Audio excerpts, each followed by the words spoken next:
Hello everyone, welcome to WIU Inside the System. My name is Dr. Jamie Johnson. I'm the Interim Director for the School of Law Enforcement and Justice Administration.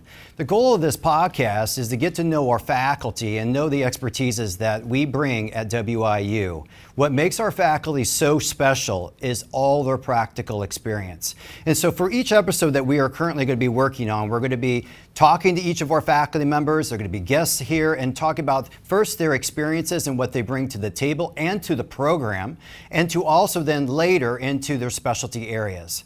I would like to welcome Dr. Todd Lough to the program. Dr. Lough has been serving in our department for a very, very long time. He was Chicago Police Department, and he has a wealth of experience to talk about. Dr. Lough, welcome to the program. Thank you. Good to be here. So, Todd, have some questions for you, okay? Sure. So, keeping it open forum. I'd like to first know, how did you get into the chosen field that you got? Mainly as why a police officer? Can you tell us that? Well, I came to the job in a very roundabout way. I went to college and then grad school in the Chicago area.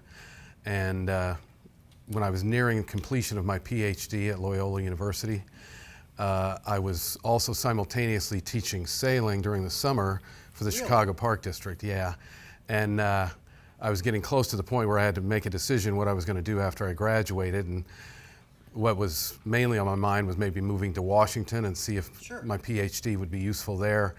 But that summer before, I taught lessons to a Chicago police officer who was a tactical officer, and we became very good friends from that experience. But while we were out on Lake Michigan on the boat sailing around, his name was Caesar. Caesar would ply me with stories of the CPD and what his daily job was like. And the more I heard, the more I became interested in potentially pursuing that instead, or at least try it and see if I liked it or not. There was a part of me that really didn't want to leave Chicago. I very much loved the city. I'd been there for 15 years and was reluctant to move. My whole family was in Illinois. My elderly parents, they would have been very far away. And so all those things factored together to end up leading me to apply for the CPD. And that process took a full year. And in the summer of 1998, I entered the police academy, June 8th, 1998, because every police officer remembers the day they started their career and they started the academy. So we're getting older, aren't we? We are, yeah. It's a very long time ago. Well, okay, so Washington, I have to ask this. Okay, so were you thinking about going into politics then? No, never as a politician. To be honest, I didn't know what I was going to do.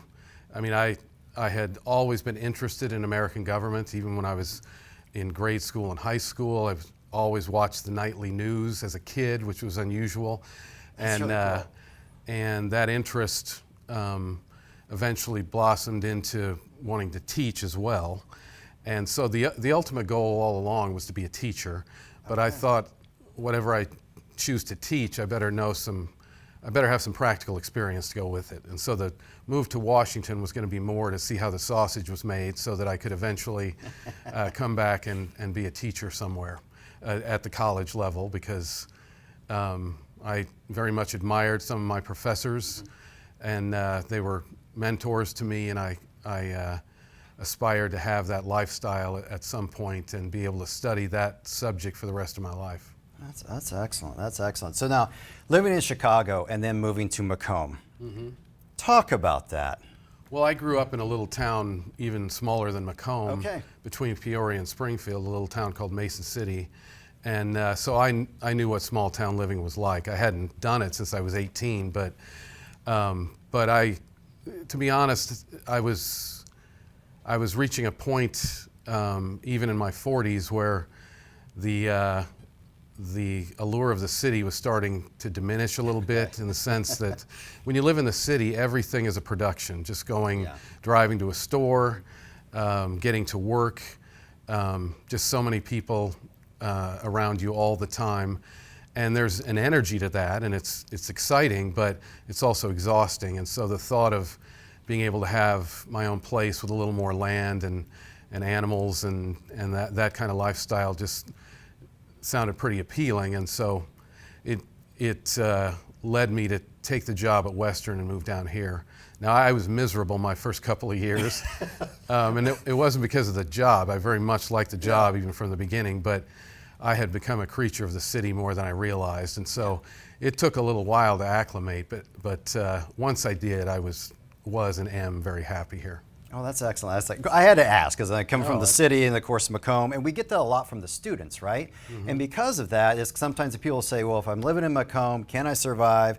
You can, okay, you just have to appreciate, of course, different environment. Yeah, right? I mean, good and bad exists in both big and small places. You just have to take advantage of what's good about it and try to minimize the bad to the extent you can. Oh, I got it. When it comes, I know you talk about becoming a teacher and really wanting to do that. I mean, I can attest, the students love you. Okay, so I mean, they like your interaction, they like what you bring to the table. We're thankful you're here for that, okay, and we're glad you chose it, to be honest with you.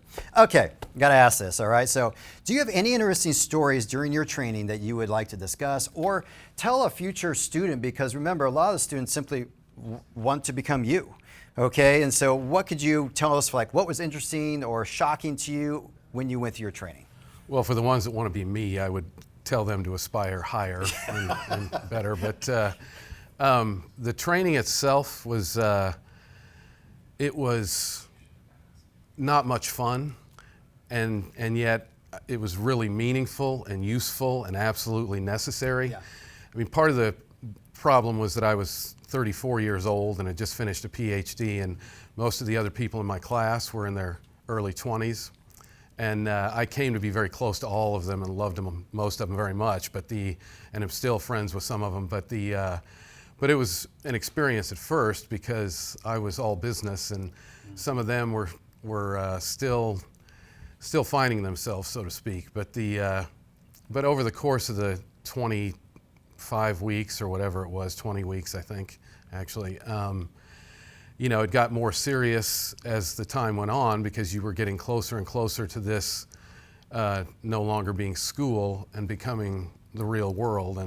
And when you go to the any police academy, the instruction and the classes and the subject matter becomes more and more serious the further along you go, until the end it starts getting really real, and you realize, you know, next week I'm going to be on the street as a police officer. And so there might have been some that weren't too serious about it when they started, but we were all pretty sober and serious once the end of the academy rolled around.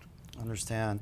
How bad was the attrition rate? I mean, did you have a lot? Were they helpful throughout your training, or were they weeding you out? Well, remember, it takes a year, or at least then it did take a year to get hired. It was thousands of dollars, tens of thousands probably, when you counted in all the exams, psych exams, written exams, physical fitness testing, medical testing.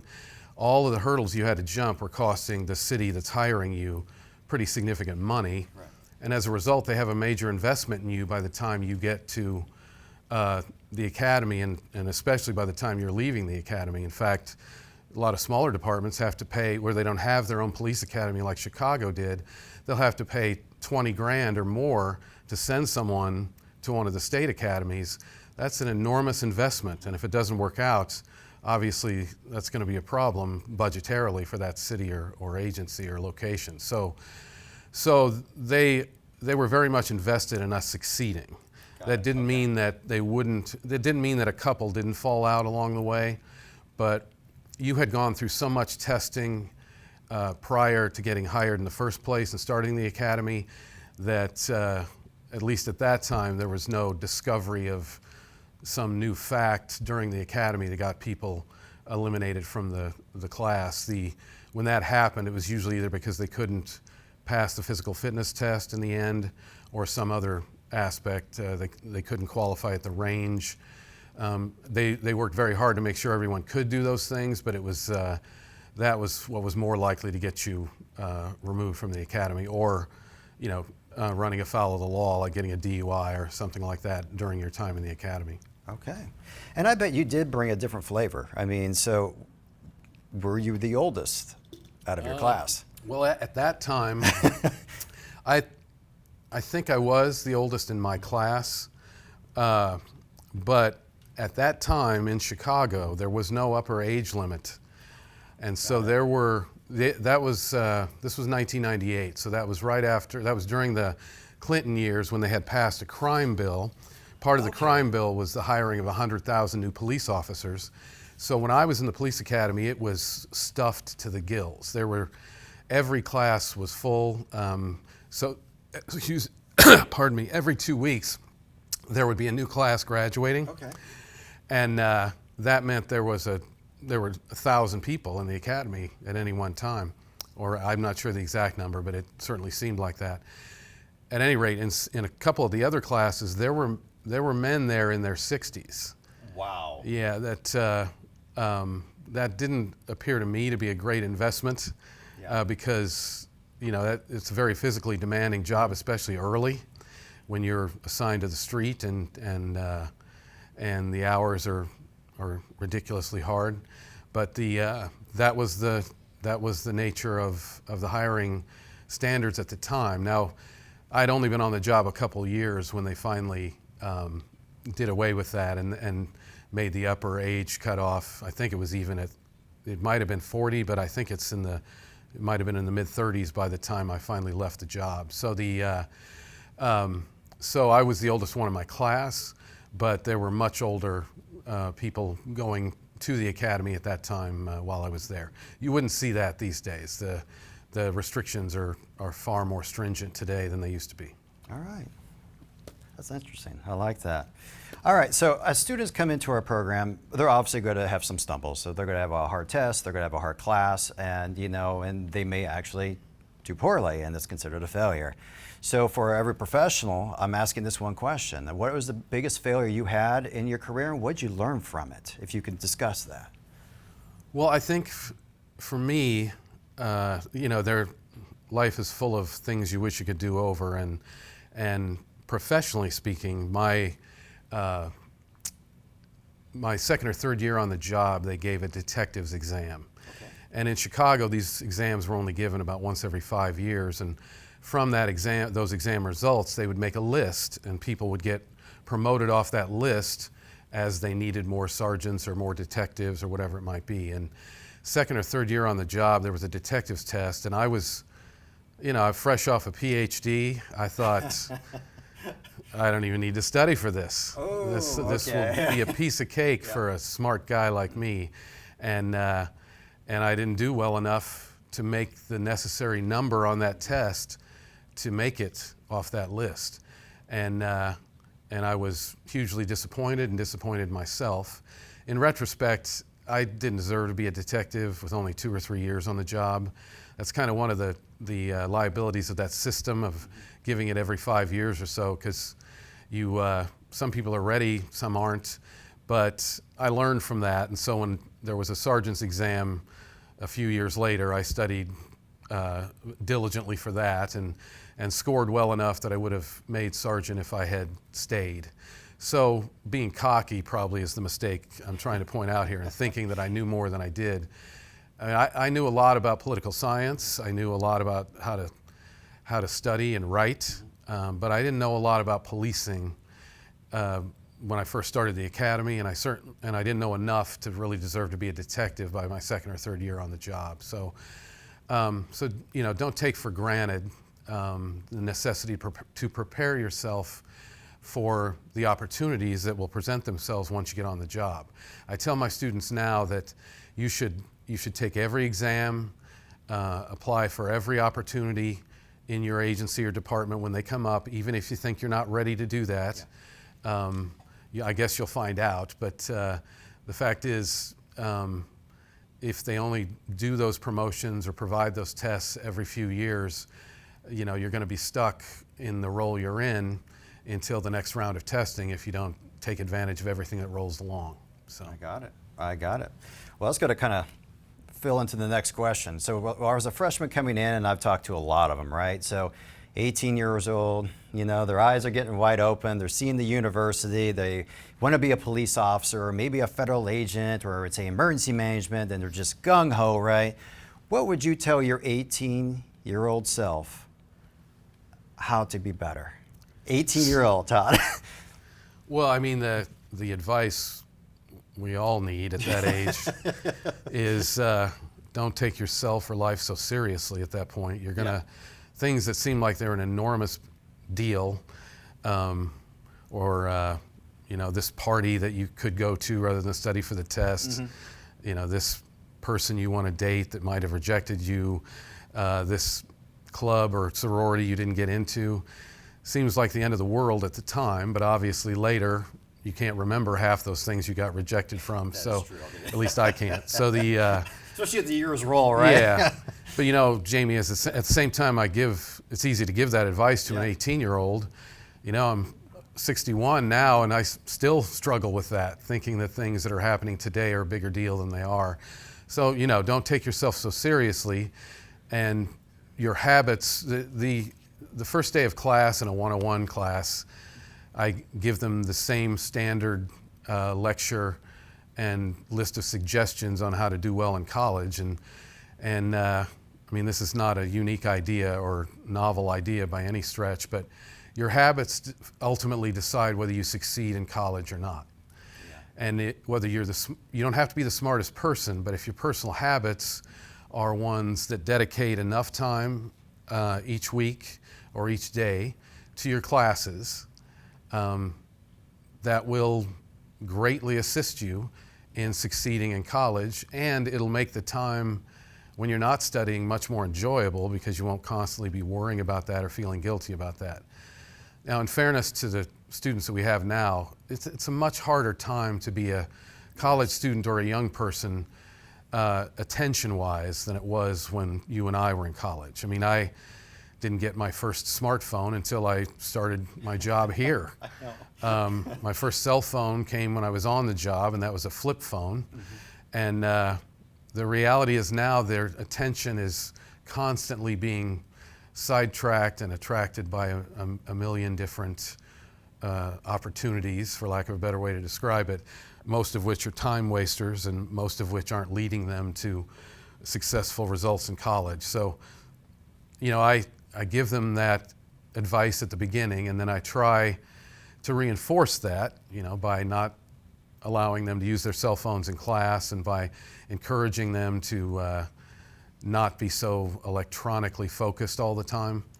But it's hard. It's hard for me now, even people our age that have, just have experienced both worlds, the world before and after digital devices, and it's still hard for us to keep ourselves from being distracted. So I feel for them, and I try to make my classes, I try to structure them in a way, and my lectures to give them a break from that and a diversion from that.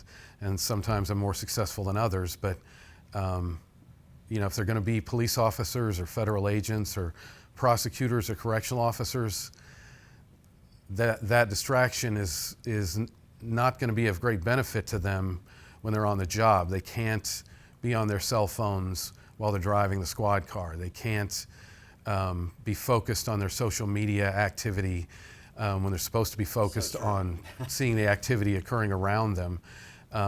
So the time to break the habit of constant digital obsession is while you're in college, at least if you're going into our line of work. And so I try to get them started on that path when they first get here. Well, that's solid advice. And I like it too. It's funny because students kind of, especially when they come and talk to me about faculty, they forget you're human, and I'm human. And to talk about, look, make mistakes, you got to keep going, and we're still learning. I'm still learning.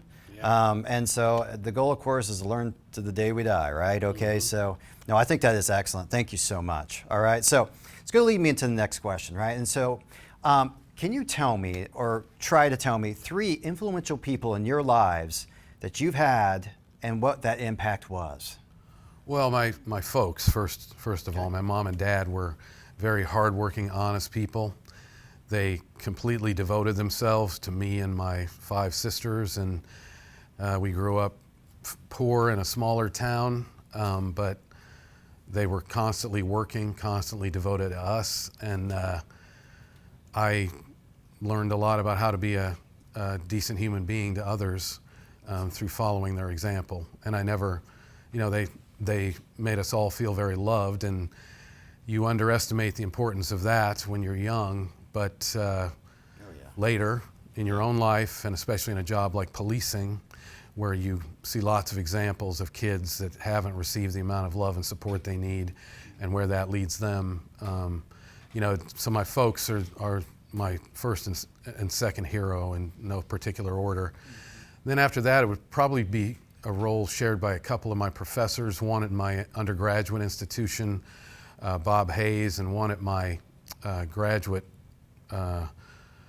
school, which was Loyola University, and that was Jay Williams. And those were two men that at different times took an interest in my success as a college student and then a graduate student, set an example of how to be good men and devoted to your students and selfless and egoless, and they greatly encouraged me and gave me good examples of how to carry myself through the professional world as well.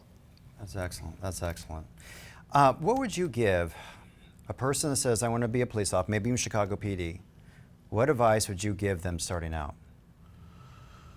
Well, I'm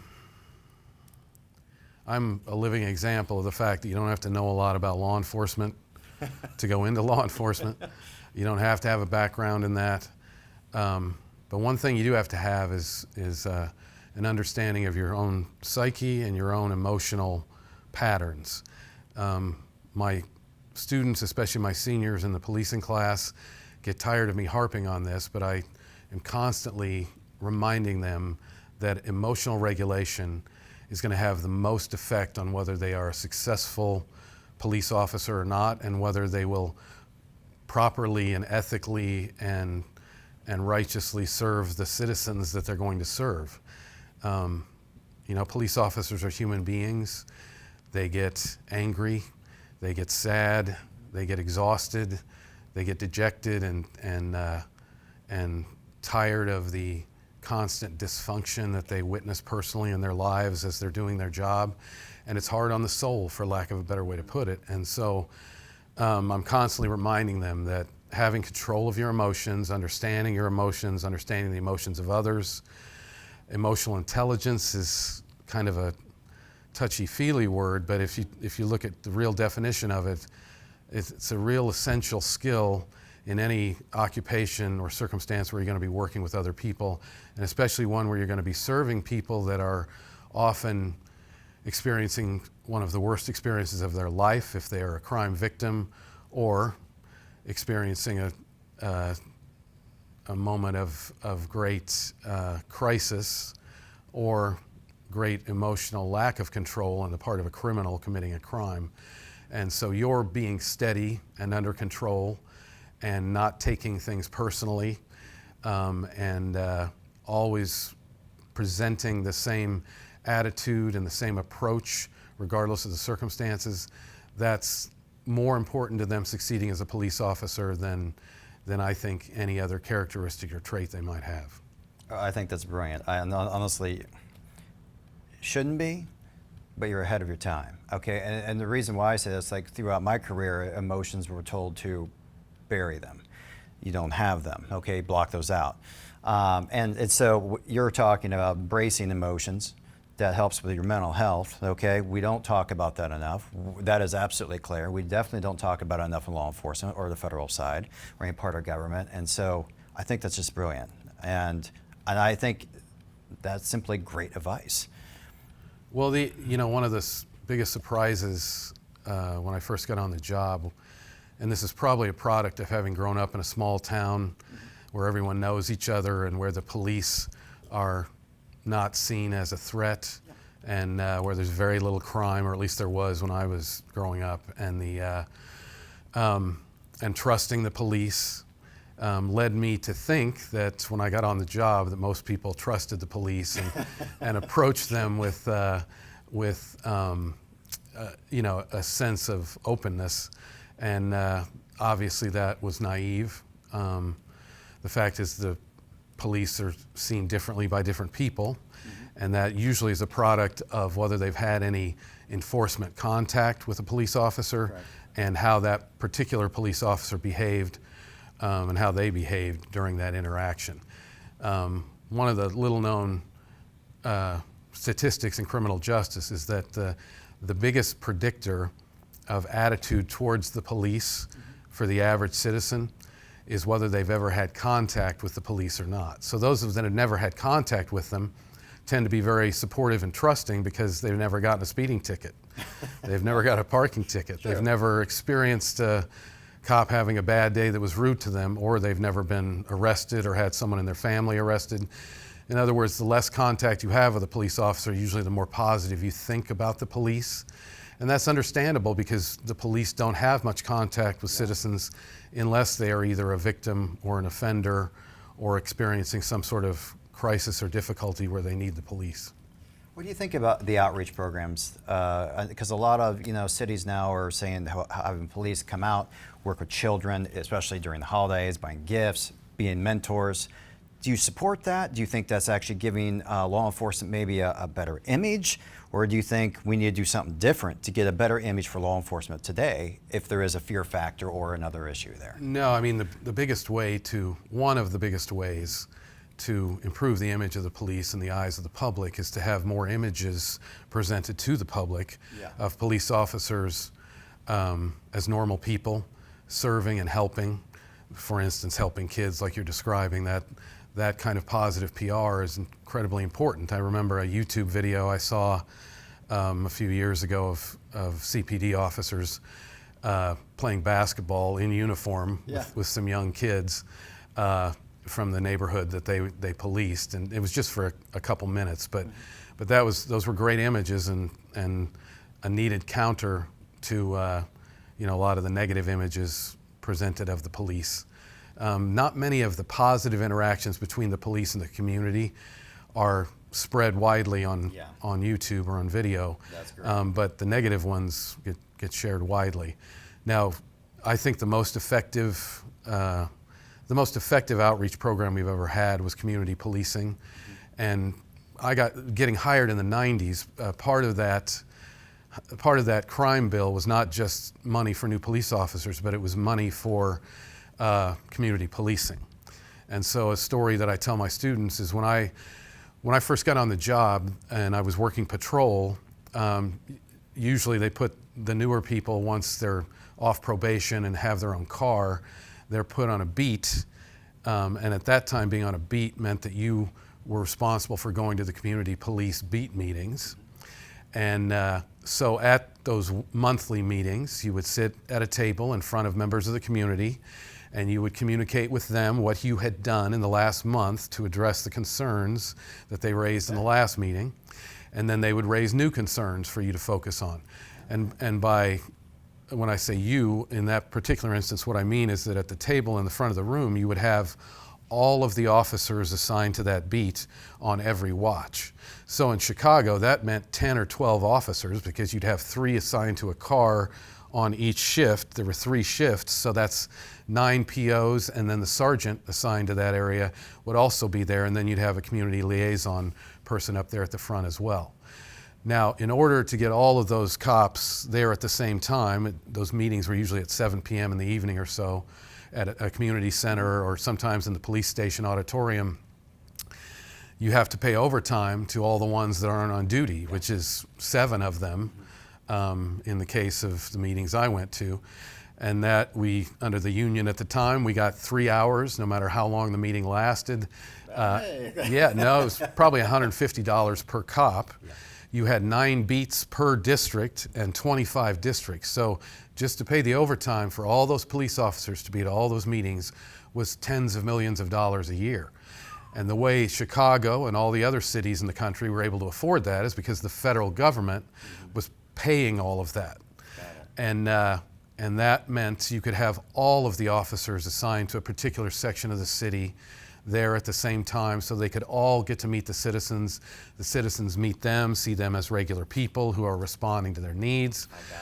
But then 9/11 occurred, and all of that money that was going to pay all of that overtime dried up almost overnight and got redirected, understandably at the time, to create the Transportation Safety Administration, to reorganize federal law enforcement, to now pay to train officers in anti-terrorism, to buy new equipment to combat that potential threat. So it wasn't for lack of belief in community policing, but the reality was there was only so much money the feds at the time could give for local policing, and what was going to community policing got redirected to anti-terrorism after 9/11. And what that meant then was that later in my career, I was on the job during 9/11, the beat meetings before 9/11, all the officers were there, all shifts, all watches. After 9/11, the only officers there were the two that were on duty at the time of the meeting. So now instead of 10 or 11 or 12 up there in the front, there's just the two that are working at the time. And the meetings were always at the same time, so you'd see the same two faces all the time. And so you wouldn't see the midnight officers, you wouldn't see the day officers. And it kind of undermined the effectiveness of the program a bit. It wasn't malicious, it was just what seemed to be necessary at the time from a governmental standpoint. I understand. Because basically what you're describing is a solid grassroots level, and that means that the people have a voice, and they can communicate and say, and actually know, number one, you're human, and that you are trying to help their communities out there. Yeah, community policing, even at its best, most of the research has shown that it doesn't significantly reduce crime, but it does fairly significantly increase feelings of safety, at least on the part of the people that are involved in it.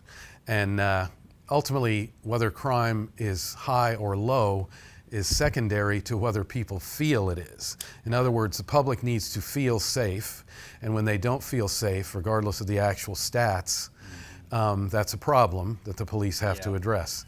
Sometimes that's addressed, most of the time that's addressed through crime reduction efforts, but it can also be assisted through outreach programs that make the public, or at least some members of the public, those that are engaged and involved, feel like the police take them and their worries seriously, and community policing did a really good job of that.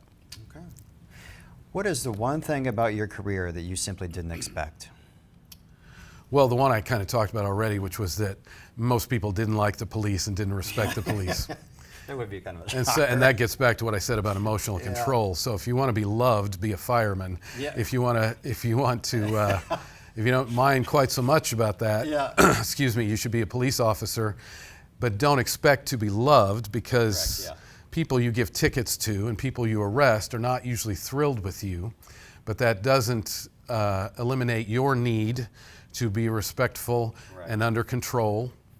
And the other really surprising thing, it shouldn't have been a surprise in retrospect, especially given the age I was when I started, but you go into policing at first thinking that you're going to be Batman, and that the people. I like Batman. That's well, I do too, but and you're going to be dealing with supervillains, and you're not. You're normally dealing with very dysfunctional human beings who are dysfunctional in large part because either the way they were brought up or the neighborhood they live in and the influences around them. You start to see that most people that commit crime it's still a choice that they make to commit crime, but that choice is informed by or undergirded, I guess, by the life that they've lived or had thrust upon them early on. And that doesn't mean that you don't hold people accountable. You still make the arrest, but not seeing everyone as a supervillain, eventually that helps you understand better that I can simultaneously feel sorry for someone I'm arresting and still arrest them. I can feel sorry for the life path that took them to this point, and believe me, it's hard to look at it that way in the moment when you're dealing with someone that just carjacked someone else or a domestic battery offender. But hating people, putting them in a classification of villain, that doesn't usually lead to good emotional control on your part. And so it's a good thing to gain the perspective that comes with time, that what you're really dealing with are people that are behaving badly for a variety of reasons that you don't know. And your job isn't to judge them or hate them. Your job is to hold them accountable and keep them from preying upon other members of society. And then that's your part in the justice process. And then other actors will take over from there. And so you try to do your part honorably and ethically, and try to keep your outlook on the value and goodness of human beings intact to the extent you can once you get on the job. I got it. That's excellent. I have to ask this question because number one, my wife watches all these crime shows. I have to ask this, okay? So we all know, like, if they're flying in Lear jets and they have all these tactical teams. What is one myth that you want to debunk out of some of those TV shows about law enforcement? Well, there's a few. So I'm just curious. Yeah, I mean, the obvious one is that it's not nearly, there's nothing glamorous about it, ever. And I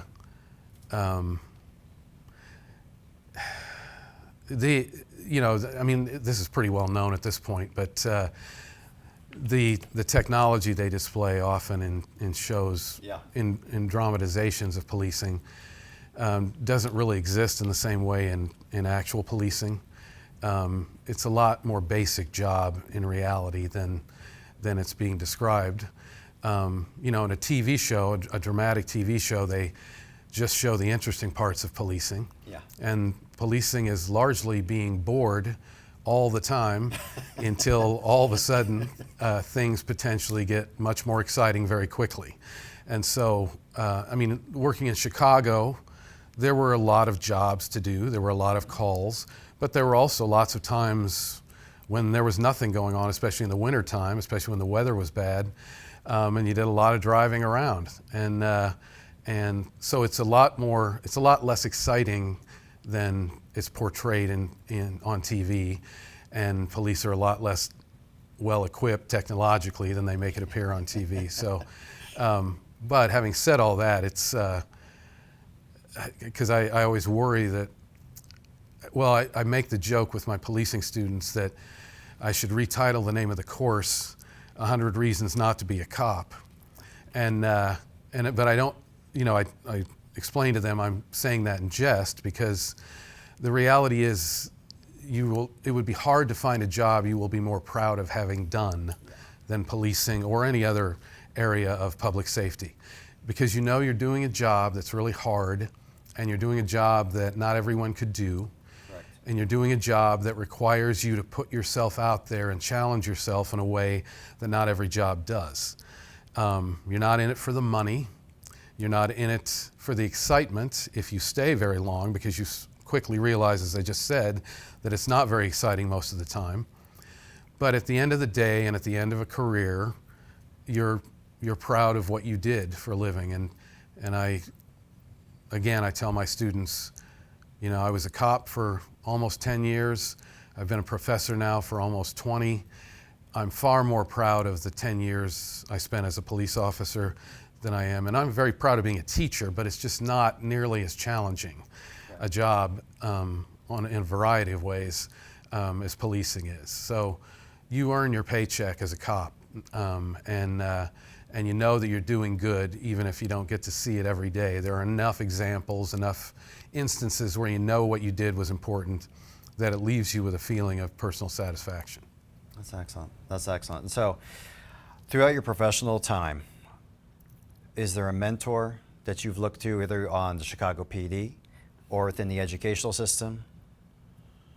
Well, as far as on the job goes, there's no one that I can think of.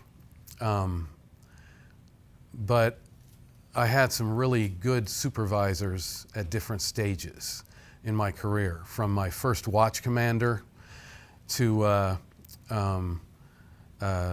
couple other supervisors I had, street sergeants, and a particular lieutenant who guided me through taking advantage of different opportunities on the job. And they all displayed the same characteristics, which was that they were selfless human beings that were that expected their officers to work hard, but treated them with respect and kindness, had their backs in moments of difficulty, but still demanded high standards from them. I had one female sergeant in one unit who was possibly the best supervisor I ever had, who simultaneously exhibited this same, she exhibited a level of empathy and authority simultaneously that was lacking in a lot of other supervisors. So both male and female, I got lucky. I had a lot of very good bosses, and that made my experience obviously much better than it could have been otherwise. That's excellent. The one thing, a theme that I've heard again and again and again, anyone in public safety, I've even said this multiple times, we're servants to the people. Our job is to serve. Obviously, you protect, where it be fire, of course, rescue and protect, okay? And to take that servant role is very, very challenging. And honestly, everyone who does it is a hero. They've done their job and they've worked really, really hard. Well, Dr. Lough, man, I really thank you for taking the time to be here today. My pleasure. Having your expertise within the program is phenomenal. It truly is. And we're excited that you're here, and knowing that a student can actually, learn from you, talk to you. I know your office is open. Students can come right on in and just talk. And I think that is excellent. You don't have a GA on the outside saying, go see my GA, I'll never talk to you. You're available. And so I really thank you for your time. I really appreciate it. My pleasure. I'm extremely fortunate to work here and to work with the outstanding students and human beings that we have here in our undergraduate program and our graduate program. Excellent, excellent. Well, thank you everyone for joining us today for WIU Inside the System, and be watching out for upcoming episodes, and we will be exploring more and more of our faculty and showing the expertise that the School of Law Enforcement and Justice Administration offers at Western Illinois University. Thank you for your time.